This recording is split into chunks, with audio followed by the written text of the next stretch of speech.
So Instagram kept marketing this one advertisement to me of this moon orb light, so I decided to make it.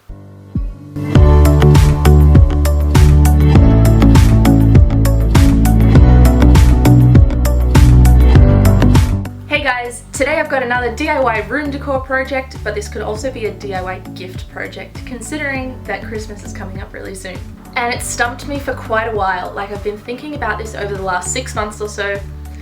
I keep just like staring at the advertisement and being like, how did they make that?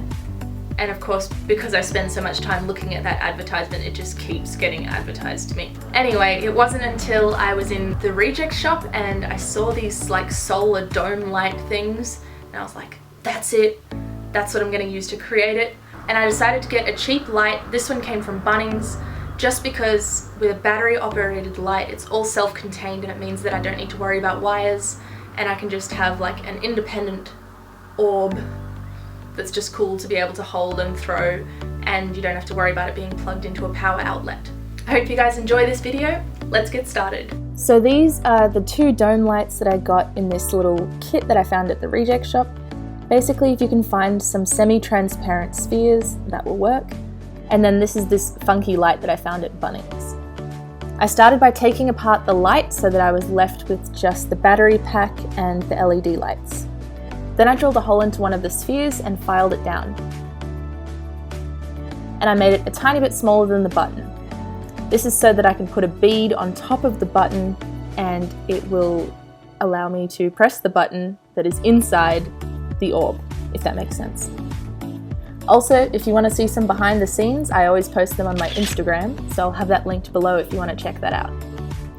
Next, I started painting craters on the inside of the orb. By painting on both the inside and the outside, it just makes it look like it has a little bit more depth. So once the inside had dried, I painted more details on the outside, and as you can see, it just looks a little bit more three-dimensional. You can go for more cartoon or more realistic, it's up to you, whatever you want to do.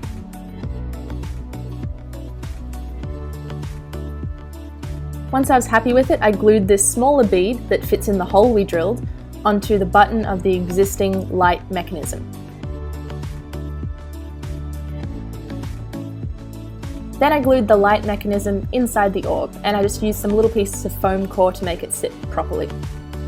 Then, because I had to detach the wires earlier to take apart the light, I just resoldered them and checked that they worked. Then I put some pillow stuffing inside the orb and glued both halves together with hot glue.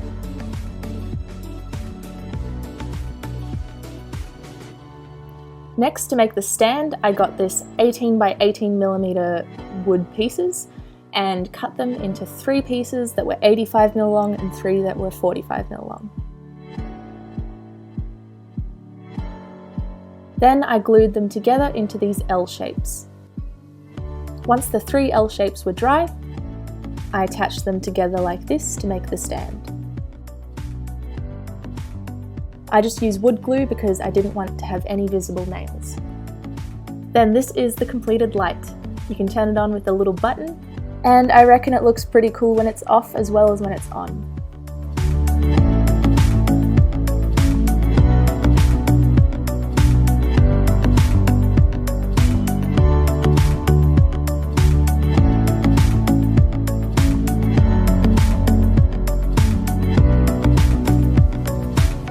Thank you so much for watching.